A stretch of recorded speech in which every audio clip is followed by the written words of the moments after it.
ಕಾಯಿ ಮೊಟ್ಟೆಗಳನ್ನ ನಮ್ಮಮ್ಮವ್ರ ಮನೆಗೆ ಕೊಟ್ಟು ಕಳ್ಸೋಣ ಅಂತ ಹೇಳ್ಬಿಟ್ಟು ಒಂದು ಚೀಲಿಗೆ ತುಂಬಿಡ್ತಾ ಇದ್ದೆ ಗುರು.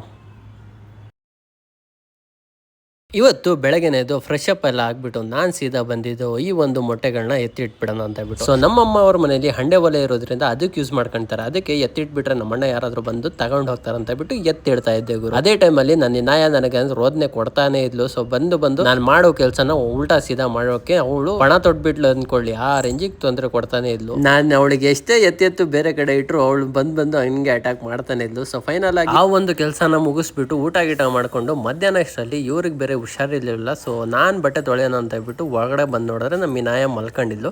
ಸೊ ಇವಳು ಬೇರೆ ಈಗ ತೊಂದರೆ ಕೊಡಲ್ಲ, ಹೋಗಿ ಬಟ್ಟೆ ತೊಳೆಯೋಣ ಅಂತ ಹೇಳ್ಬಿಟ್ಟು ಎಲ್ಲ ಹೊರಗಡೆ ಇಟ್ಕೊಂಡಿದ್ದೆ. ಇವ್ರಿಗೆ ಹುಷಾರಿಲ್ಲ ಅಂದ್ರೂ ನಾನು ಹೆಂಗೆ ತೊಳಿತಿದ್ದೀನಿ ನೋಡೋಣ ಅಂತ ಹೇಳ್ಬಿಟ್ಟು ಪಾಪ ಎದ್ದು ಬಂದವ್ರೆ. ಆಲ್ಮೋಸ್ಟ್ ನಾನು ಹಾಕೆಲ್ಲ ತೊಳಿತಾ ಇದ್ದೆ ಬಟ್ಟೆಗಳನ್ನ. ಬಿಡಿ ನೀವು ಯಾಕೆ ತೊಳಿತಾ ಇದ್ದೀರಾ ಬಟ್ಟೆಗಳನ್ನ, ನಾನೇ ಹುಷಾರಾದ ಮೇಲೆ ತೊಳ್ಕೊಡ್ತೀನಿ ಅಂತ ಹೇಳ್ತಾ ಇದ್ದೆ. ನಾನು ಅದಕ್ಕೆ ಹೇಳಿದೆ, ಎಲ್ಲರೂ ಸೇರ್ಕೊಂಡು ಕೆಲಸ ಮಾಡಿದ್ರೆ ಕೆಲಸಗಳಾಗ್ತವೆ. ಮನೆ ಕೆಲಸ ಅಂದ್ರೆ ನೀವೇ ಮಾಡ್ಬೇಕಂತ ಏನಿಲ್ಲ. ಸೊ ನಿಮಗೆ ಹುಷಾರಿಲ್ಲದಾಗ ನಾವು ಮನೆ ಕೆಲಸ ಮಾಡ್ಕೊಡ್ಬೋದು ಅಂತ ಹೇಳ್ಬಿಟ್ಟು ನನ್ನ ಧರ್ಮ ನನಗೆ ಕಲಿಸುತ್ತೆ. ಹಾಗಾಗಿ ನಾನು ಅದನ್ನ ಕೆಲಸ ಮಾಡ್ತೀನಿ, ನೀನು ಹೋಗ್ಬಿಟ್ಟು ಆರಾಮ್ ಮಾಡು ಅಂತ ಹೇಳ್ಬಿಟ್ಟು ಅವ್ರಿಗೆ ಆರಾಮ್ ಮಾಡಕ್ಕೆ ಹೇಳಿ. ಸೊ ಅದಾದ್ಮೇಲೆ ನಾನು ಎಲ್ಲ ಬಟ್ಟೆಗಳನ್ನ ತೊಳೆದಾಕ್ತೀನಿ ಸ್ನೇಹಿತರೆ. ಸೊ ಇಲ್ಲಿಗೆ ಈ ವಿಡಿಯೋ ಮುಗಿಸ್ತಾ ಇದ್ದೀನಿ, ಯಾಕಂದ್ರೆ ತುಂಬಾ ವಿಡಿಯೋ ಲೆಂತ್ ಆಗ್ಬಿಡುತ್ತೆ. ಸೊ ನನ್ನ ವಿಡಿಯೋ ನಿಮಗೆ ಇಷ್ಟ ಆಗಿದ್ರೆ ಲೈಕ್ ಶೇರ್ ಮಾಡೋದನ್ನ ಮರಿಬೇಡಿ. ನೀವೇನಾದ್ರೂ ನನ್ನ ಇನ್ಸ್ಟಾಗ್ರಾಮ್ ಅಲ್ಲಿ ಅಥವಾ ಫೇಸ್ಬುಕ್ ಅಲ್ಲಿ ಯೂಟ್ಯೂಬ್ ಅಲ್ಲಿ ಫಾಲೋ ಮಾಡ್ಕೊಳ್ಳಿಲ್ಲ ಅಂದ್ರೆ, ಸಬ್ಸ್ಕ್ರೈಬ್ ಮಾಡ್ಕೊಳ್ಳಿಲ್ಲ ಅಂದ್ರೆ ದಯವಿಟ್ಟು ಹೋಗ್ಬಿಟ್ಟು ಸಬ್ಸ್ಕ್ರೈಬ್ ಮತ್ತೆ ಫಾಲೋ ಮಾಡ್ಕೊಳ್ಳಿ.